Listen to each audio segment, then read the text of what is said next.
And then I played at a small school, small college in North Carolina. It was Elon College at the time. It's now Elon University. And loved playing. But while I was in college, I started to develop an equal love for the performance training, for strength and conditioning and fitness and nutrition and mindset. So when I graduated college and realized that it was not in the cards for me to play professionally, that I wanted to combine my original love of basketball with my newfound love of performance training. And the only Welcome to the Gentleman Success, Happiness, and Fulfillment Talk podcast, where we bring to you the most successful, happy, fulfilled gentlemen from around the world who have been able to conquer themselves, their life, their marriage, and their businesses. You will be learning from four-dimensional gentlemen who have cracked the code to the science of having it all. The question is, how can married entrepreneurs with kids become gentlemen, achieve true freedom, and build a successful, happy, and fulfilled life, marriage, and business? This show will give you the answer for that. My name is Alex Ramirez, and I'm your host, and you're welcome to the Gentleman Success, Happiness, Fulfillment Talk podcast. Hello, everyone. Welcome to another episode of the Gentleman Success, Happiness, and Fulfillment Talk podcast. As always, I have an incredible gentleman today for you, which I'm very excited to talk to, learn from, and connect with, because he talks about something that I'm very passionate about, which is performance. Before I introduce him to you, though, I just want to give a big shout out to all of you who have been leaving comments, reviews, likes on all the major podcasting platforms, Apple, Google, Spotify, and to those who have been watching on YouTube as well. Thank you very much. And I want to ask you for a favor. I want to ask you that if you get something out of this interview, some type of value, some like piece of information, the inspiration to go and take action, I want to ask you to please share this interview with one friend. Since this is how we grow, this is how we share our message, and this is how we're able to motivate, inspire, and bless other men out there who might be looking for what we're about to talk. So thank you very much for that. And today I have Alan Stein. He is an experienced keynote speaker and author. At his core, he's a performance coach with a passion for helping others change behaviors. And he spent over 15 years working with the highest performing basketball players on the planet, including NBA superstar Kevin Durant, Stephen Curry, Kobe Bryant, and others. And through his customized programs, he transfers his unique expertise to maximize both individual and organizational performance. And Alan is a dynamic storyteller. He gives practical and actionable lessons that can be implemented immediately. And he teaches proven principles on how to utilize the same approach in business that elite athletes use to perform at a world-class level. So I'm very excited to talk about all of that, Alan. Thank you very much for being here, man. I really appreciate that your time and you being here. And you are welcome, man. Awesome. Well, thank you so much for having me, Alex. I'm looking forward to a fun conversation. Thanks. So the first thing that I do with my guest is that I tell them to walk us through their entrepreneurial journey in 75 seconds or less. I started as a basketball performance coach because basketball was my first identifiable passion. And I fell in love with the game at 5 years old. And here 40 years later, basketball is still a major pillar of my life. And after playing college basketball at a small school in North Carolina, I decided to become a basketball specific performance coach. And I did that for 15 years, loved every minute of it, worked primarily with high school age players, but many of which went on to play in the NBA. That led to an opportunity to work with current NBA players, some of which you mentioned, and just really learned so many different life lessons from the game of basketball. So 5 years ago, I decided to leave the training space and pursue a career as a corporate keynote speaker, which is what I do currently, and show folks in the business world how to utilize the same mindsets and skill sets and strategies and lessons that I learned through the game and how they can apply those to business and their life. Nice and simple and really cool. So did you play basketball or did you went straight to coaching basketball? No, I was a player. I was a pretty good high school player here in the United States. I grew up in a suburb of Washington, D.C., and then I played at a small school, small college in North Carolina. It was Elon College at the time. It's now Elon University, and loved playing. But while I was in college, I started to develop an equal love for the performance training, for strength and conditioning and fitness and nutrition and mindset. So when I graduated college and realized that it was not in the cards for me to play professionally, that I wanted to combine my original love of basketball with my newfound love of performance training. And the only option I considered was to become a basketball performance coach. Okay.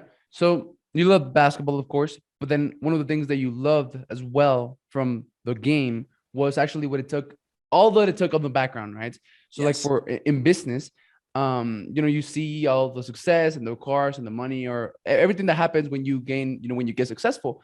But like people don't see what it takes on the background, like all that, everything that it takes on the background, like waking up early, like how you eat, like your habits and all of that. So like, which is the performance side.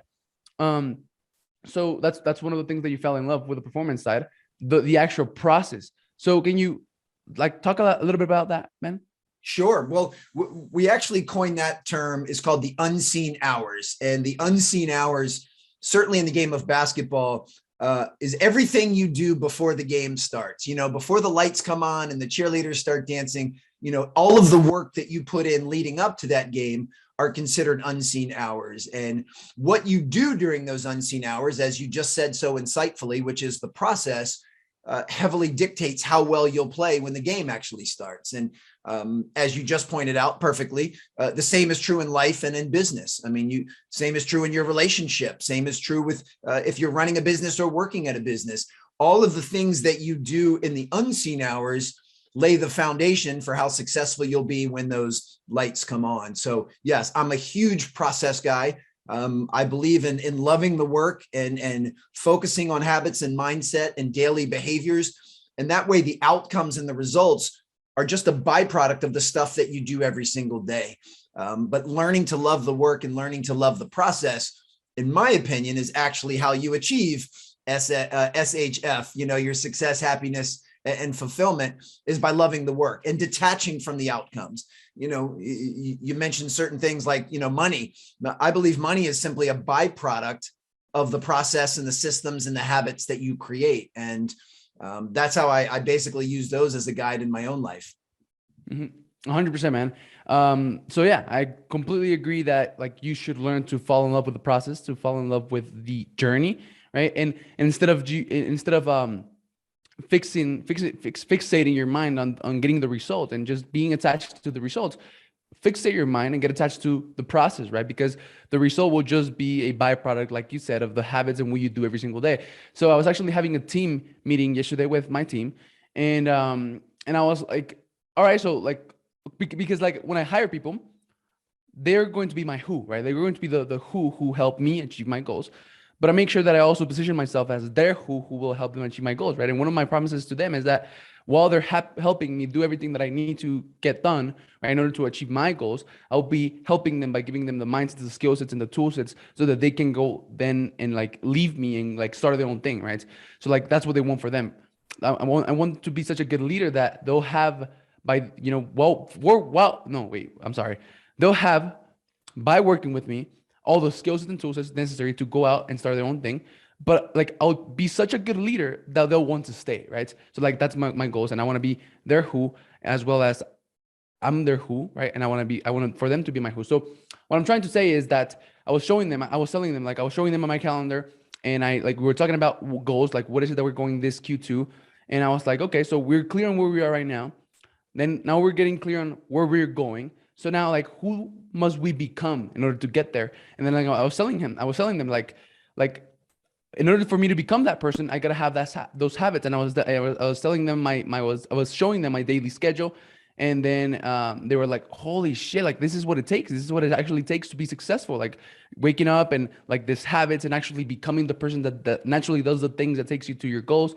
So, great insight, right? So, can you maybe talk, to give a little bit of insight on the unseen hours, because entrepreneurs out there, they see the success and they see the money in the cars and the success and the happiness and the fulfillment, but they're not able to have access to the unseen hours.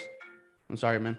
No, that's okay. Yeah, no, I love where you're going with this. And I really love the phrase that you use. And this was one of the first concepts I ever learned when I started really diving into professional and personal development. I believe Jim Rohn was the first one that said, don't focus on achieving more, focus on becoming more. Like, make everything internal, focus on your own habits and mindset and striving to become the best person that you're capable of in every area of your life. And if you can do that consistently, then you'll automatically achieve more by default. Now, you'll reach more of your goals if you become more. And it's an unhealthy attachment with the goals that I think leaves folks kind of that empty feeling. I mean, if your self-worth and your self-belief and your self-confidence hinges on achievement, then you're in for a roller coaster of a life, because that means when you achieve and you hit a goal, you feel good. When you don't achieve or you don't hit a goal, you feel bad. And I don't want to play that game. I don't want to be on that roller coaster. You know, I'm a big believer that if you set goals lofty enough, you're not going to achieve them all. You are going to fall short sometimes, and that's okay as long as you're learning the lesson and you're enjoying the process. But with that, I don't want to feel bad anytime I fall short. I want to learn the lesson, figure out maybe what I could have done differently to have achieved a different result, but do all of that with a very genuine smile and keep enjoying that process. So yeah, it's all about becoming the best person that you're capable of in each of these areas of your life. You know, I mean, I know before we hit record, I love the way that you were breaking down, you know, like your physical well-being, your emotional well-being, you know, your sentient well-being, all of those different areas. We should be striving for improvement in those different areas, and they'll ebb and flow, and we'll learn tons of lessons with age and life experience and maturity. But that should ultimately be the goal, is working towards self-actualization. And how can I become the best version of me in each of those different areas? And I certainly know that's the pursuit that I'm on. And I say pursuit because I don't think you ever master any of this. I'm certainly not speaking from a place of mastery. I mean, I have made some wonderful progress in my life. I've sharpened my sword in many different areas, but I'm still struggling and finding challenge with many of the things that most of your listeners and viewers are struggling and finding challenge with. And that's okay. I accept that. You know, I'm not aiming for perfection. I'm aiming for progress. I'm far from perfect.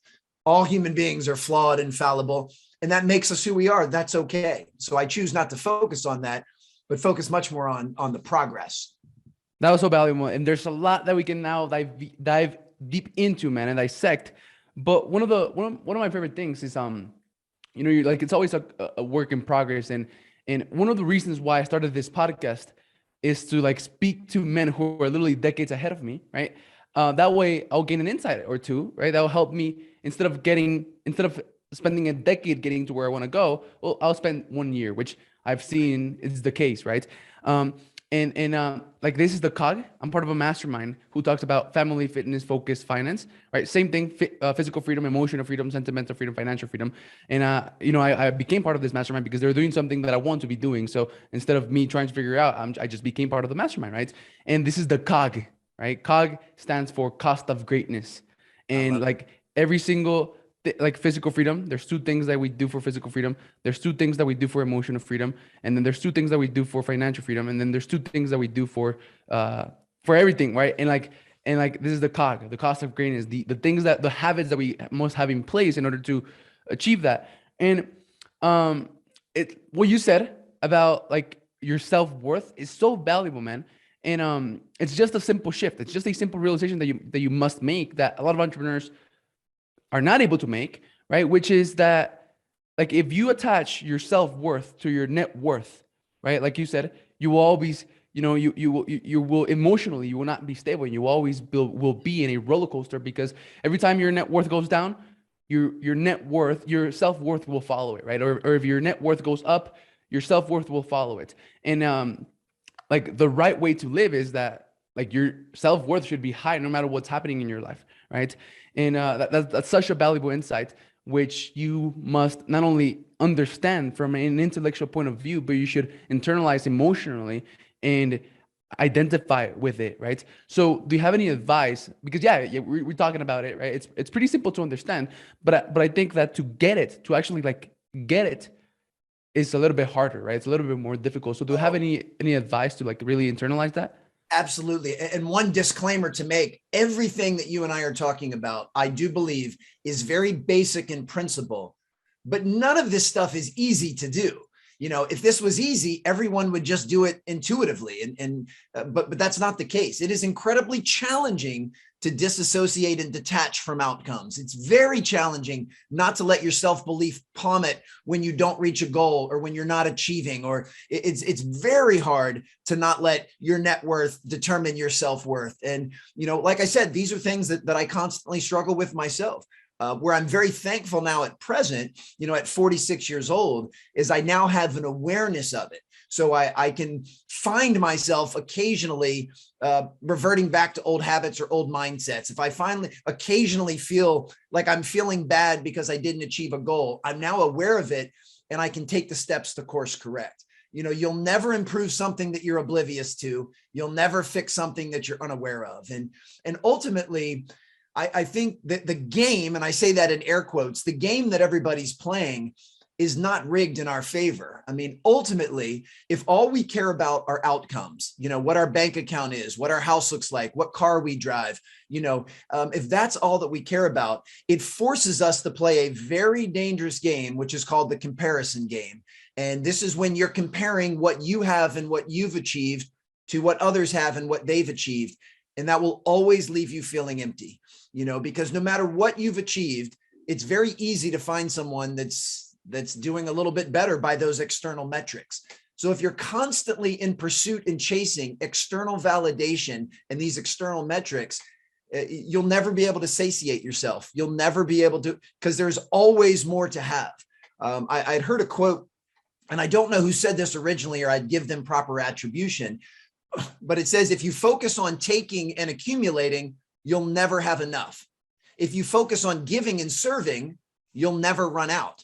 So if you really think about that, to me, that's caused a cosmic shift in the way that I view the world, because admittedly, when I was your age, when I was in my 20s and early 30s, I mean, I was playing the game everyone else was playing. I was really caught up in outcomes and results and achievement. I was really caught up with external metrics. And that's really shifted for me over these last several years, where those things are nice and they're a good byproduct of doing the work. But that's not where I derive my fulfillment. And going back to your acronym, success and happiness and fulfillment, I don't believe any of those things are achieved through external validation or external metrics. I think all of those need to be internal and come from within, because you love what you're doing. You believe you're making a contribution to the world around you. You love being of service to others in whatever your domain is. And when you can find enjoyment in that and pure joy in that, then you've already won the game. It doesn't matter what your bank account says, doesn't matter how many Instagram followers you have, doesn't matter how many podcast subscribers. All that matters is you're now playing the game from within. And that's the game I'm trying to play. This is amazing, man. So I'm glad that I'm aware of what we're talking about right now. And it's actually, I haven't talked about this with any of my 80 guests, right? Like I've talked about like this self-worth and internal validation, like maybe a couple of times, just a couple, like maybe 4 or 5 times, but yeah, 100%, right?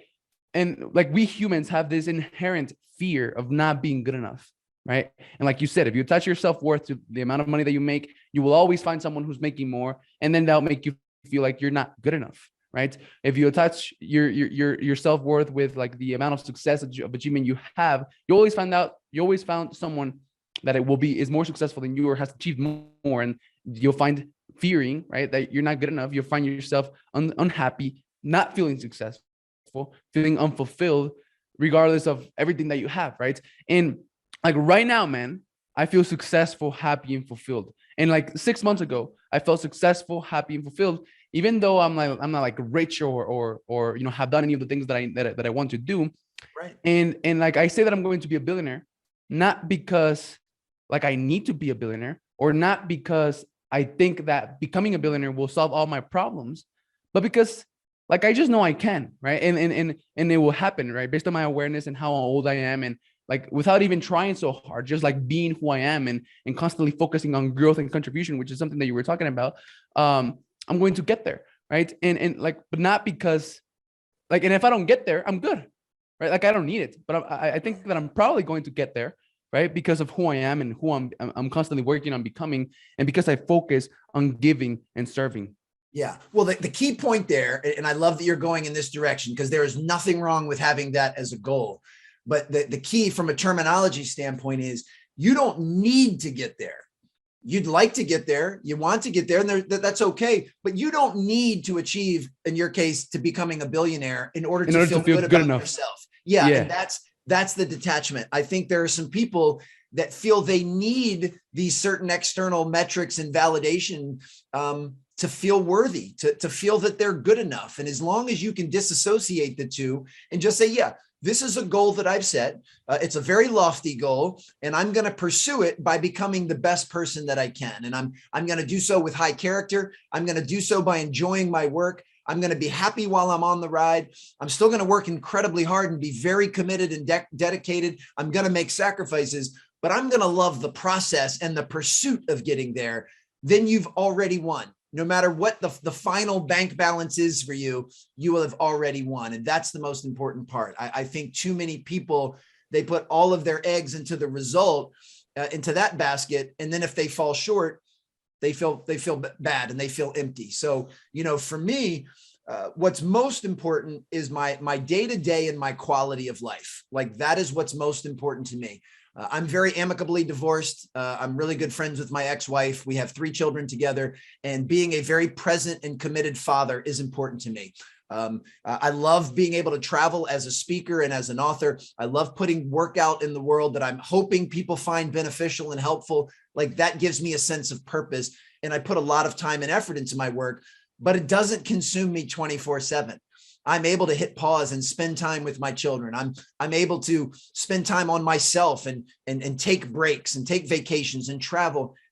Because for me, that's kind of my North Star, is my quality of life. And regardless of what my bank account says, that's what I'm aiming for. So what's most important is just getting crystal clear on how you define success, happiness, and fulfillment. Know what that looks like, and then design your life accordingly. Design your life so that what you're doing on a daily basis is leading you down the path of success, happiness, and fulfillment. And don't let anyone else define that for you, because people could easily, from the outside, look at your life or look at my life and pass judgment. Someone could look at me and say, Alan's not successful because he doesn't have this. And that's okay. That's their perspective and their opinion. I don't mind that a bit, but I don't use what those people think to determine how I'm going to lead my life and live my life. That's got to come from within. So, if we want to rig the game in our favor, we have to be the ones to decide what success actually looks like, what happiness and fulfillment actually feels like, and then design lives accordingly. Amazing, man. I hope that whoever is going to listen to this and all the people that listen to this, I hope that one of the things that they realize is that this is like money-making talk.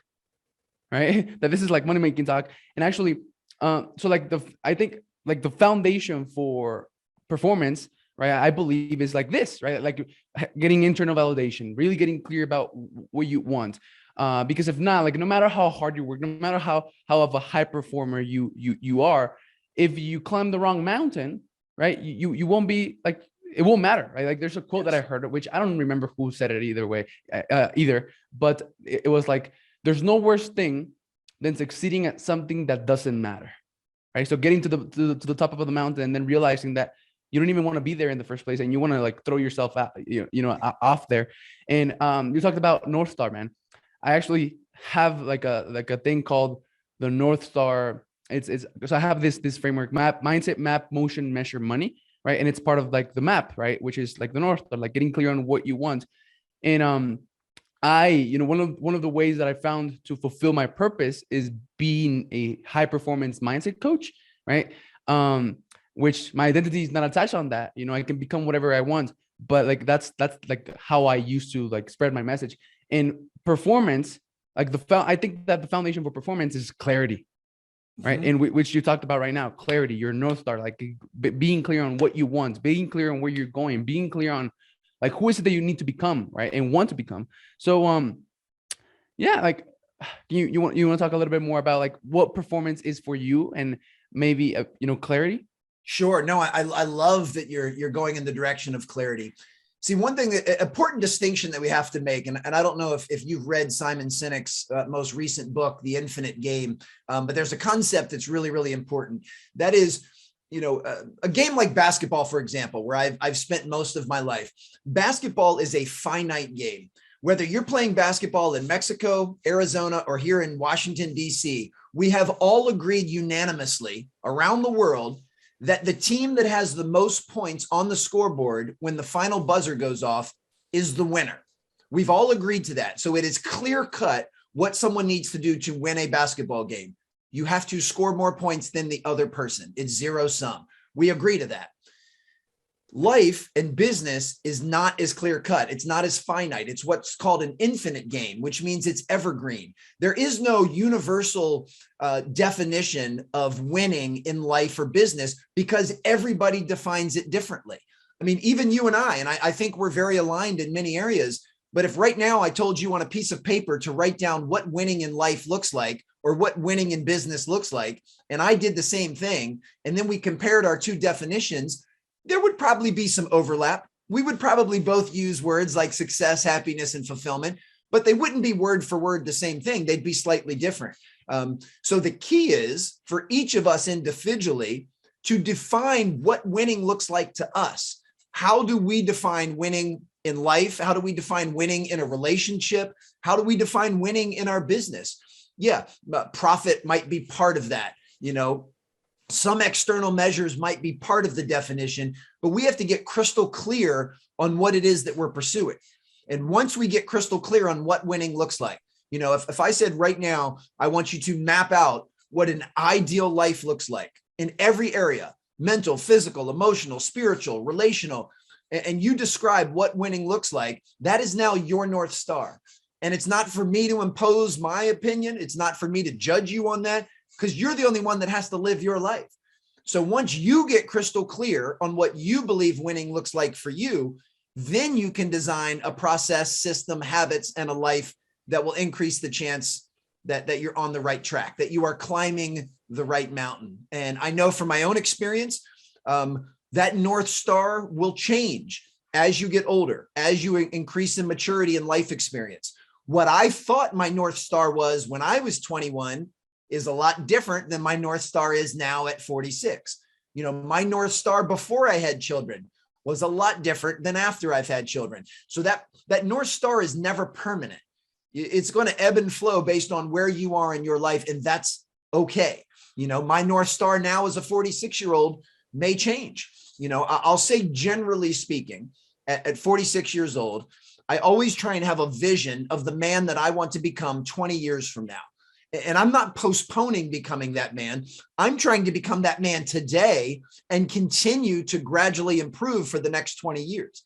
I know for me, 20 years from now, the 66-year-old Alan Stein Jr., I want to be doing work he considers meaningful and in service of others. I want the 66-year-old Alan to be physically, mentally, and emotionally fit. I want the 66-year-old Alan to have a really strong, connected relationship with his children, with his family, with his friends. That's who I'm striving to continue to become. I'm trying to be that person today, but that's the person that I would love to be at 66. So every decision I make in my life right now, I try and make to be in alignment with becoming that person. So everything I do, from who I follow on Instagram to what I eat for breakfast, I ask myself, is this taking me closer to becoming that man, or is it taking me further away? And then my goal is to make most, not all, because I'm not perfect, to make most of my decisions to be in alignment with becoming that person. 100%. It was so powerful that you even brought up who you're trying to become. It's so powerful, man. And you want to know, well, I want to ask you, based on you reading the Infinite Game, I want to ask you, what is your just cause? I want to ask you about that. But one of the things that I want to mention is, and this is for any husbands and fathers out there, the person that I think that I would like for him or her to realize what we're talking about, to really internalize and understand this concept about clarity, this concept of you decide what success, happiness, and fulfillment looks like, because it's your life and you will live it. Who I would love for him or her to understand this would be my mom, man. because like my brother, I was at the 10X conference like a week and a half ago, this past weekend, and I invited my brother. I had 3 diamond tickets. My wife couldn't go because we lost our nanny, so like that diamond ticket I wanted to give it to my brother, right? And I invited my brother to come. He wanted to come, but my mom didn't let him because he had school. That's it. Because he had school, man. Because he had like, and it's cool, right? I didn't fight with her or anything.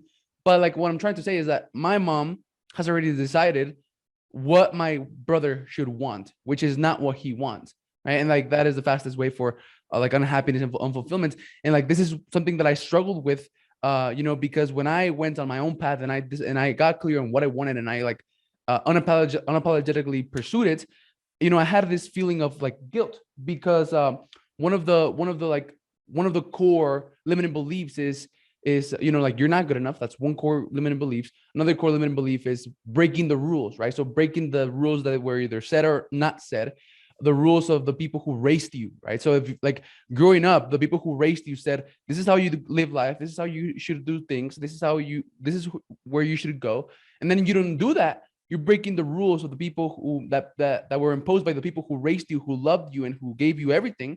And you're being disloyal, right? And like someone like that, it's like a bad person like that, disloyal person like that should not deserve success, right? And like I struggled with that because I felt guilt from chasing my own dreams, from like doing what I wanted to do. And for any parents out there, like I think parents are like one of the most important types of people that must understand this, right? What do you think about that? Oh boy, there's so much to unpack there. So much great stuff. I love where this conversation is heading.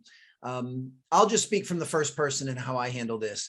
For me, the very first step is just mere acceptance. I acknowledge and accept the fact that not everyone views the world the same way that I do, that people have different opinions, perspectives, and I'm okay with that. I do believe that I have the right to have my own opinion and perspective. So therefore, I believe others have the right to have theirs, even if it adamantly opposes what I believe. And that's okay. So first and foremost, I just merely accept the fact that people view things different. In this example, I would recommend that you accept the fact that your mom views things differently than you do. This is not about good or bad, right or wrong. I try to take judgment off of it. I just try to look at everything the way that it is presented. Hey, sorry for the interruption. I just wanted to tell you that this podcast has completely changed my life in ways that you could never imagine, and I would like the same for you. Look, you are the average of the 5 people you surround yourself with, and the fastest way for you to level yourself up in every area of your life is for you to connect with people who are where you want to be, build relationships with them, and connect with them. The best way for you to do that right now in the digital age is for you to start your own podcast. And I just wanted to let you know that I have a free training that you can get free access to. It's called the 30-day Net Worth Skyrocketing 3-step podcast cloak track framework. And it's going to show you how you can start and automate everything in your podcast, from finding your ideal guest, getting them on an interview with you, and creating an automated content machine in just 30 days. By executing on this free training, you're going to be able to connect with high-level people, no matter how rich, famous, or out of your league they may seem, in just 30 days with less than 1 to 2 hours per week, so that you can increase your net worth, your authority, your trust, your client acquisition ability, and your opportunity. So there's a special link for this free training in the description of this video. Thank you for watching and tuning in, and I hope you enjoy the rest of this episode. Bye-bye. So it's completely neutral, and accept that. The next thing I do is I try to lean in with empathy and compassion. And I intentionally assume that everybody is doing the best they can with the tools that they have. Whether you believe it or not, I actually believe your mom is doing the best she can with her current level of awareness. Now, respectfully, she may not have a high level of awareness, and she may not have a lot of emotional tools or the same emotional tools that you have to make decisions, but she's still doing the best that she can with what she has. And for that, I believe in extending some grace and some compassion. So even when I see someone, whether it's in person or on social media, that says something that I believe is completely absurd, absolutely ridiculous, something I 100% disagree with, I still believe and give them the benefit of the doubt that they're doing the best they can with the information that they have. Because I never forget that we are all, every single one of us, we are heavily biased in the way that we see the world. all of us have a very limited view of the world, and we're heavily biased, and we have to accept that and know that, and realize that with that limited information, we're really directed by the stuff that we read, what we watch, what we listen to, who our friends are, who we associate with. So, if your mom in this example happens to be reading, watching, and listening to very different stuff than you are, and she has the people around her that are closest to her that believe things very differently than you believe, then you shouldn't be surprised that she has a different perspective. She's being fed different information, and with different input comes different output. And the last kind of piece of this puzzle, anytime I come across someone that views the world differently, is I try to lean in with fascination and curiosity. I try to think to myself, boy, Alex is an incredibly intelligent, well-informed guy, and he views this one thing very differently than I do. I'm curious about that. I want to ask Alex a lot of questions. I'm fascinated with why he believes what he believes, and I want to learn more about it. I don't want to do so to impose my judgment. I'm not here to tell another human being that they're good or bad, that they're right or wrong, that your ideas are informed or not informed. That's not my role. I just want to learn as much as I can about why you believe what you believe. And then that may sway my decision, or it may actually make my conviction even stronger, but that's okay. So to me, doing those things actually diffuses most of the divisiveness that we've seen in the world, especially in the United States over the last several years, where people have been incredibly divided on political views, on religious views, on ways to handle the COVID pandemic.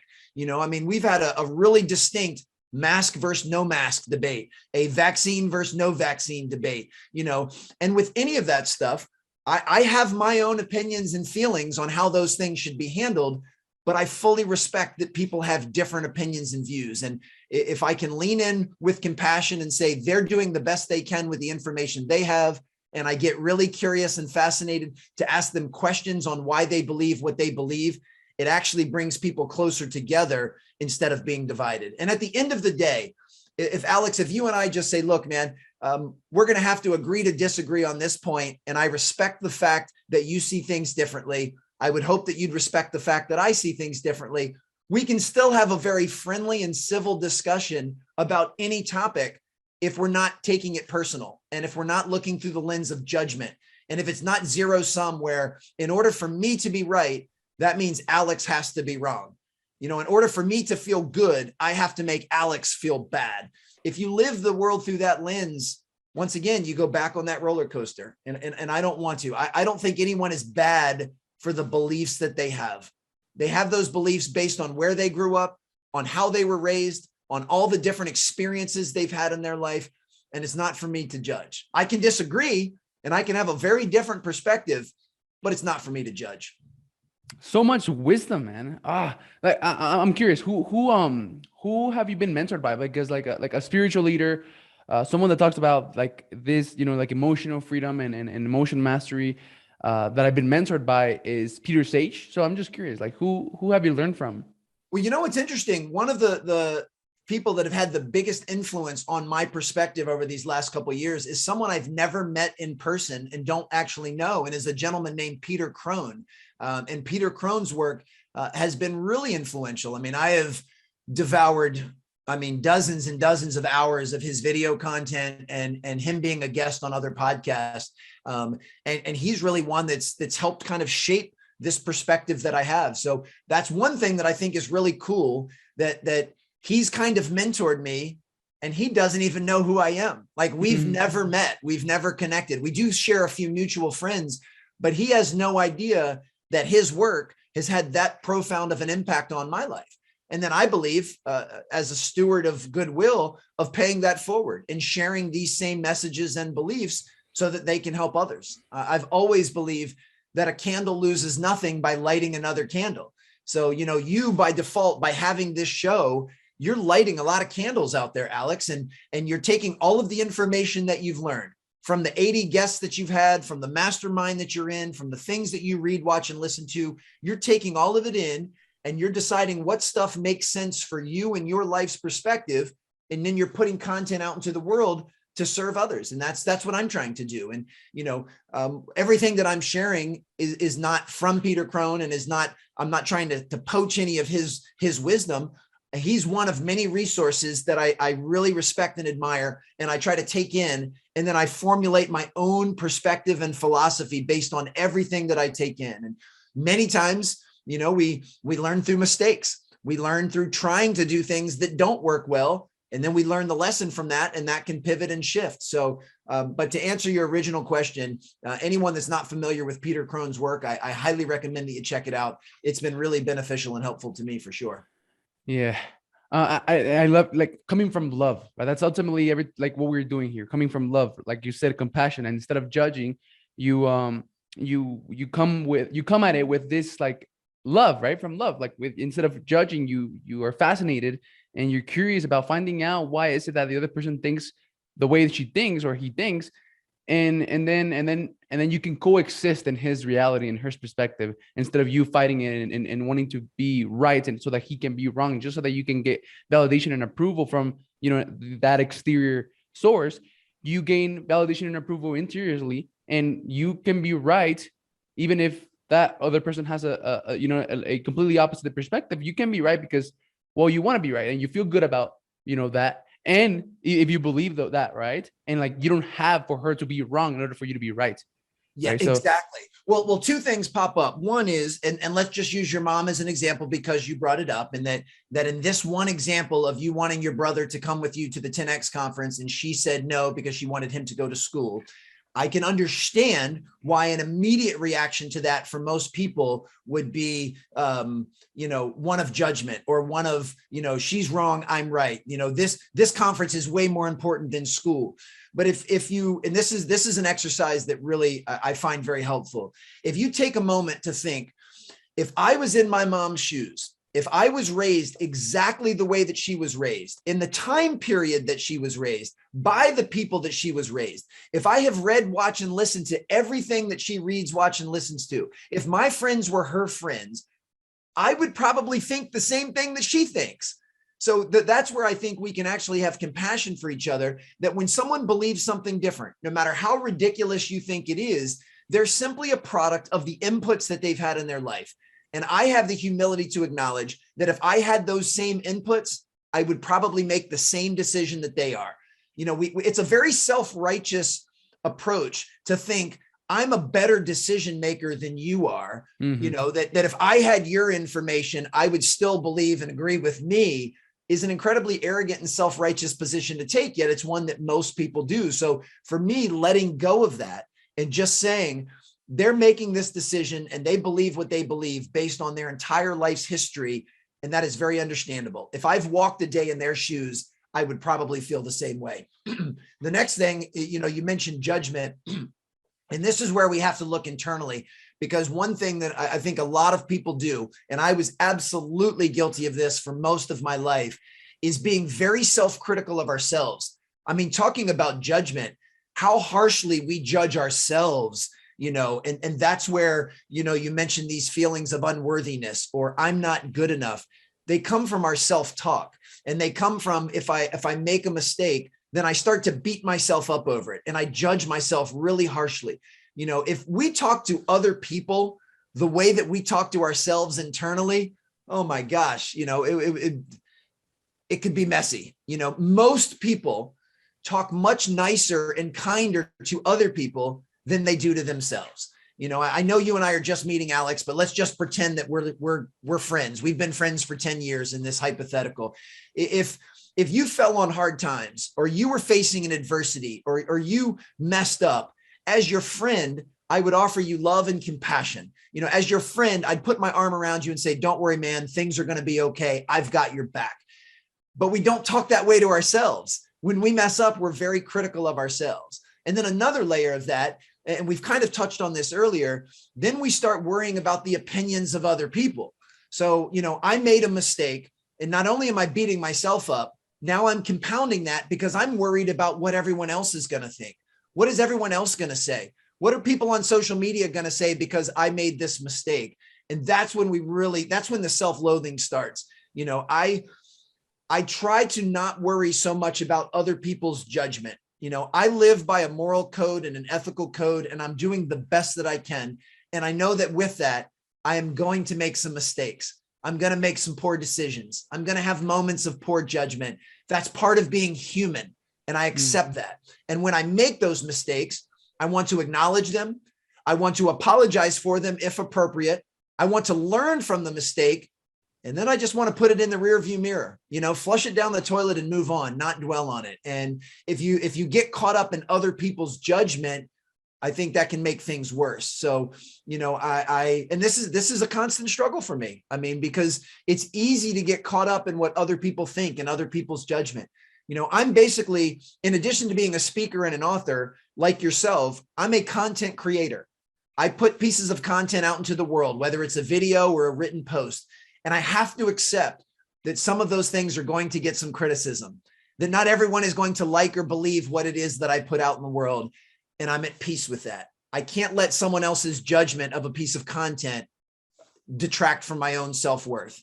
And if I put out a piece of content that maybe is misinterpreted or maybe is not the best that I could have put forward, then I acknowledge it and I learn from it and I move on. But, it's a very slippery slope if we're going to talk negatively and be critical of ourselves, and then we allow other people to do the same thing. Yeah, that was very powerful. And I call that goop, the good opinion of other people, right? And a lot of people are swimming in goop, and like everything that they do, think, or feel is, is based on goop, right? On them swimming in goop and the good opinion of other people. And like you said, it's not that you don't care about what other people think. Well, yeah, you don't, but not coming from like this place of, I don't care about what it's not arrogance. It's just coming from, again, compassion and love, right? Like instead of you not caring about what they think because they're like lower than you, or they're like less than you, you don't care about what they think because, well, you know that what they think of you has more to do with them than with you. Yes. And oh man, that's a great point. So let me actually clarify that, since clarify is one of our important words. I do care what other people think, and I am very open to feedback. I mean, I care what people think because my goal is to be of service to people. Mm-hmm. So if I write a blog post and the goal of the blog post is to add value to people's lives, and everyone that read it doesn't like it and thinks it's trash, then I did not accomplish my goal of adding value to their lives. What I'm saying is I do not let other people's opinions affect my self-worth and my self-belief. So if I put out a blog post that I intended to add value and you don't like the blog post and you actually disagree with it, I'm okay with that. I want to hear your feedback. I do care that I missed the mark when sharing, but I don't let your opinion of my blog post affect how I feel as a man and how I feel as a human being. Exactly. That's the difference, is that needs to come from within. And I fully accept that everything I put out in the world is not going to be a home run. Everything I put out in the world is not going to be liked or accepted by everyone. And I'm at peace with that. You can't please everybody, but I do want to hear feedback. And I am open to hearing critical comments from others. I mean, I believe that if I'm willing to accept other people's praise, if you're going to send me a DM on Twitter that says, Alan, I really liked that video, if I'm willing to accept that, then I also have to be willing to be open to you sending me a DM saying, I didn't like your video. I thought it was, really poor choice, or whatever it may be. So I don't want to just be on one side of the fence. I'm open to it all, but I don't let the highs or the lows, the positives or the negatives determine how I feel about myself. And some days that's much easier to do than others. Admittedly, that's much easier to do when you're receiving praise than it is when you're receiving criticism. So that's an area that I believe most people can continue to refine and work on, me certainly being one of them. Yeah, you said it incredibly well, very articulate, that this is why I'm surrounding with people like you, so that I can, become like that. But Alan, so we have a couple of minutes left. I always end my interviews with 5 questions. I'm going to go ahead and start asking them, because if not, we're not going to get through them. So the first question, Alan, is if you could give yourself, your 20-year-old self, some advice, what would that be? I would tell my 20-year-old self to listen to this podcast and conversation that you and I just had 5 times in a row. I think we've uncovered a lot of things that I admittedly did not see or was not aware of or did not understand most of this stuff when I was your age. At 21, I was pretty hard-headed. I was incredibly judgmental. I was very outcome based, and a lot of these things. Now I've forgiven myself for that. I don't beat myself up over the fact that when I was 21, I did not have the world figured out. I mean, I'm 46 now and I don't have the world figured out. Exactly. I'd like to believe I have more awareness now than I had at 21, but I'm still on the path. This is, like I said before, I'm not coming from a place of mastery. But I do recognize, and the irony is that my 21-year-old self probably would not have been very open to feedback, would probably not have been open to my 46-year-old self trying to give advice, because my 21-year-old self thought he knew everything at that time. So I really commend you at 21 for being so open and so aware that you want to learn these things. And, we all see the light at a different point in time. Some people see it at 15, some people at 35, some people at 85. And sadly, some people never see it. So, I don't beat myself up over the fact that I didn't have the world figured out in my 20s or even 30s, but I'm thankful I'm on a much better path now. Amazing, man.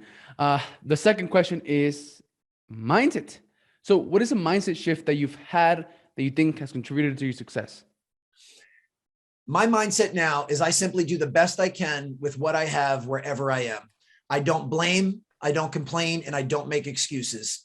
That's it. And, I hold myself fully accountable and responsible for everything in my life. Now, I'm aware that the vast majority of things going on in the world, circumstances, events, what people say, what people do, that is all beyond my control. I have no control over what's going on in the world, but I do control my response to what's going on in the world. And I now choose to respond in ways that aren't blaming, complaining, or making excuses. Because admittedly, when I was 21 years old, I was the king of all three of those things.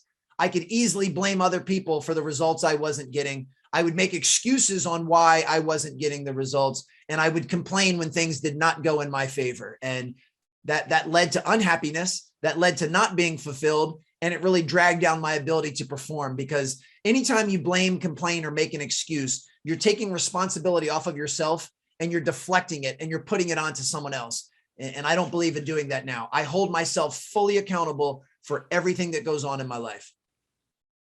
Great. That's a great insight. Blame, complain, and then excuses. And then that leads to like shame. That leads to more of the same. That was a great rhyme. The next question, mindset map, is around clarity, man. So like, do you have a tactic, strategy, tool, or a piece of advice that you can give people who want to have more clarity in their life, clarity of where they are, where they're going, what they want, who they are, who they want to become, and all of that? Well, yeah, I would say, and this kind of is a summation of some of the things we've talked about before. I would say first and foremost is get crystal clear on your personal definition of your acronym. Yeah, of SHF. Decide, what does success look like to you? What does happiness feel like to you? What does fulfillment feel like to you? And get crystal clear on that. And it's okay if you don't know. It's okay if it takes some time to process and figure that out. But try to get crystal clear on what those things look like and how you want to define them. And then build your life and your habits and your daily behaviors around those things. Make that your North Star. Don't make your bank account your North Star. Don't make your number of Instagram followers your North Star. Don't make your number of podcast listens your North Star, because that will leave you feeling empty. So figure those three things out and then try to design a life that matches those, that's in alignment with those. And once again, don't worry about perfection. Don't think that every single thing you do every single day of your life has to be taking you closer to success. It's okay to make mistakes. It's okay to take a day off and just watch Netflix. It's okay to miss a workout every now and then. Don't hold yourself to an unrealistic standard. Be okay with being human, and being human means being flawed, and mistakes will happen. But as long as you're on the general pursuit and you're on that path and you're headed in the right direction, I believe that's what's most important. And, one of the questions that I kind of esoterically say to myself every single night before I go to bed, I say, Alan, you just traded 24 hours of your life for the progress that you made today. Are you happy with that trade? And if the answer is yes, I'm happy with the trade, then I can sleep peacefully that night. In the rare occasion that my answer is no, Today was kind of a day wasted. Today was not my best day. Today I made some really bad decisions. I forgive myself. I treat myself with kindness and compassion and grace, and I still get a peaceful night's sleep because I know today is always over tomorrow. Oh man, this is so powerful because, we're talking about high performance. You're a high performance, coach for business and all of that.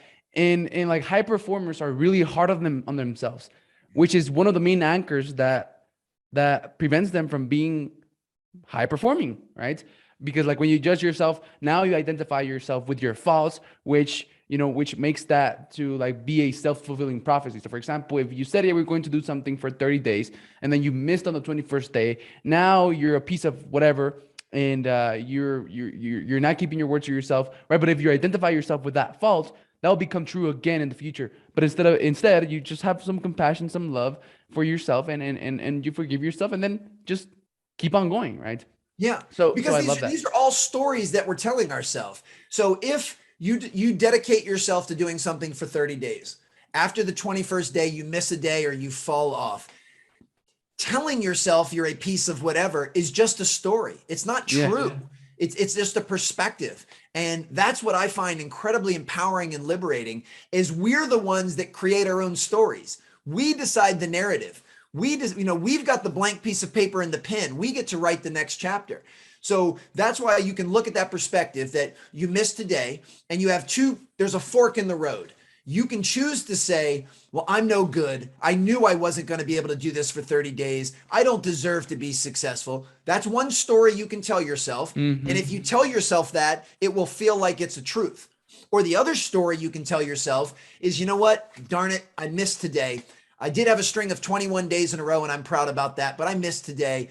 That's all right. I'm going to get right back on it tomorrow. That missing today does not define me as a human being, and it certainly doesn't define my ability to reach this goal. I had a slight mess up. I own it. I'm not going to blame, complain, or make an excuse on why I missed today. It's fully my responsibility. But because missing was my responsibility, then that means starting again tomorrow is also my responsibility, and I'm fully capable of that. And both of those stories you can accept as truth. It's just a matter of which one you want to believe. And obviously, I would believe the one that says, hey, I messed up. I'm flawed. I'm fallible. I made a mistake. Oh, well, let's start a new streak tomorrow. This is it. This is the secret of the universe, man. This is it. So awesome. So motion, what is a habit that you have that you think has contributed to your success? Habit. I've made my bed every single morning since I was your age. So we're talking 25 plus years and I've never missed a day, even when I stay in hotels. And the reason being, I'm a huge believer that discipline is the key to freedom.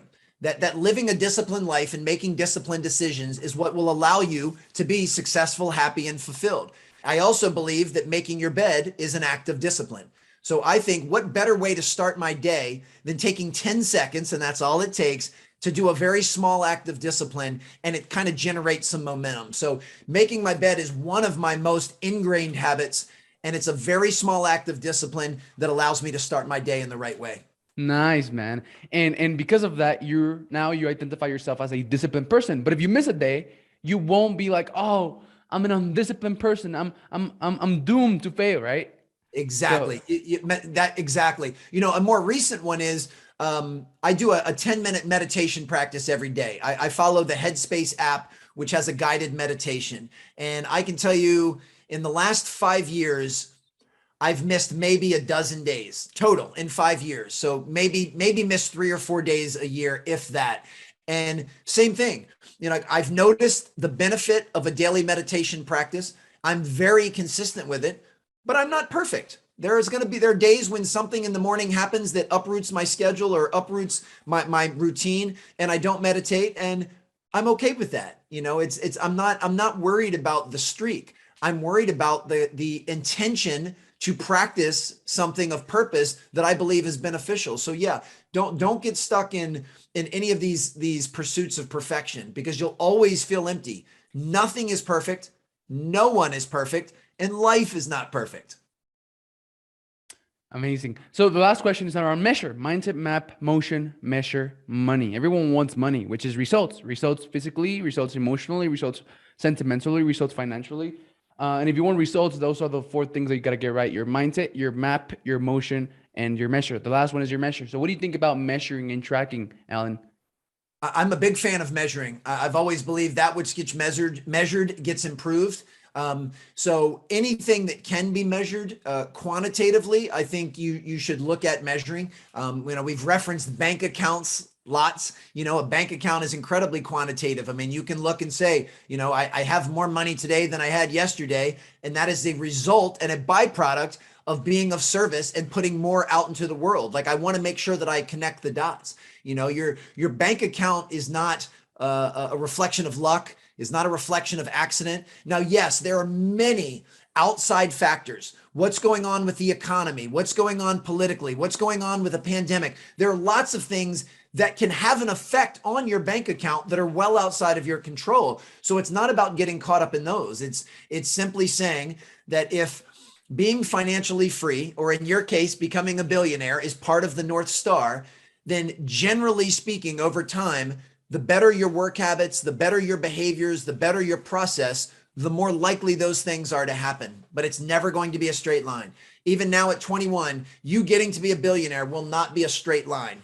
It's going to be a whole bunch of ups and downs. And there'll be some days where you take several steps closer, and there'll be several days where you take a few steps back. That's all part of the process. So for me, I look at money as a byproduct. I will fully acknowledge that for a good portion of my life, I've made really poor financial decisions.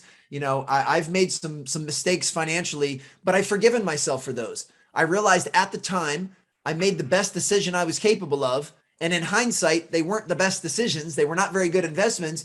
And I've learned the lesson, and I hold myself accountable for those. I don't blame, complain, or make an excuse. And now I know moving forward that I'm armed with more awareness and more information to make better decisions. And that's certainly what I'm trying to do. But I also know for the rest of my run, I'm not going to make perfect financial decisions.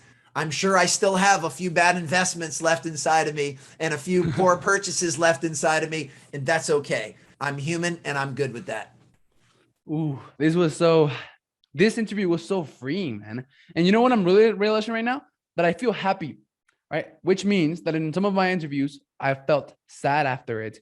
And I'm just realizing that, like some of my identity is attached to how well the interviews go, because it's just my perspective, right? Like someone else out there who watches an interview in which I felt sad after it because I didn't think it went so well, for them, it might have been life-changing. So I'm just like realizing this, and I'm like, instead of like having these feelings, I allowed to have the positive feelings and then feel grateful about that. And then allow myself to like really dive deep into why am I feeling the opposite, right? And then feel grateful about that in order to like neutralize it and bring me back to, ground. So I've had a lot of fun. It was really, there was really amazing. It was really freeing. It was really eye-opening. I really enjoyed it, man. So if people want to learn more about Alan Stein, right, and they want to, watch your content, see what you're all about. I know that you have a lot of stuff like a book, events, content that you put out. So where can they find you, man? And can you talk a little bit more about those things that you have going on? Be happy to. I've thoroughly enjoyed this. You've done a brilliant job. This has been a really unique and fun experience for me. And I have done hundreds of podcast interviews, and this one is incredibly meaningful and memorable. So I really appreciate you. My main website is alansteinjr.com. I have a supplemental site, strongerteam.com. I have a current book that's out, Raise Your Game, but then I just wrote a new book that will be out April 12th. I don't know when this episode will actually air. So right now we're in the pre-launch, and it's called Sustain Your Game. And really the combination of both books speaks to everything that you and I have been talking about today, Alex. So if anyone enjoyed our conversation, benefited from our conversation, I think those two books will expand on many of the ideas that we've talked about. I'm very easy to find on social media at Alan Stein Jr. on Instagram, Twitter, Facebook, and LinkedIn. I love having conversations with folks. I love getting folks' feedback. So whether something Alex and I said was really impactful and helpful, or there was something we said that you disagree with, either way, feel free to shoot me a DM on social media to start the conversation. Amazing. So do you have any events coming up or anything like that? I don't have any events open to the public. Most of the speaking I do, I'm hired by a company and I speak privately to their team or at their event. But if folks follow me on social, if and when I do have an open event that people can attend, I'll make sure that I post it, because would love to meet and interact with anyone that devoted their time to us today. And please know that is not lost on me. I'm aware that Alex and I just had a conversation for about an hour, and that anyone that is still listening to this point means you have invested an hour of your life into what we shared today. And that is not lost on me. That is a massive commitment, and it's one I'm eternally grateful for. So if I can ever be of service to anyone listening, don't hesitate to reach out. Thank you for that, man. And so one of the things that has changed my life is my podcast, right? Imagine like the impact that I've had this past couple of months from talking to, interviewing, learning from, and connecting with, like high-level entrepreneurs like you and like all the other ones that I've interviewed, right? Like one of the man, I'm literally achieving goals that I thought I was going to be achieving in 10 years from now this year. One of them is speaking in front of hundreds of people at an event. I thought that I was going to be doing that in 10 years from now, but I'm going to be doing that multiple times this year. And I thought I was going to be throwing my own events in 10 years, but I'm going to be doing it next year. And apart from like the opportunities and the money that has come from having my podcast, one of the major benefits that I've seen is my own change in identity and how I see myself and who I believe myself to be, right? Because every time I get on a podcast like this with men like you, I'm able to hold up a mirror in front of me and see all of the good things that I have and then all the things that have yet to develop. And it's been amazing. So it's been life-changing for me. And there's going to be a link in the description of wherever this appears as well.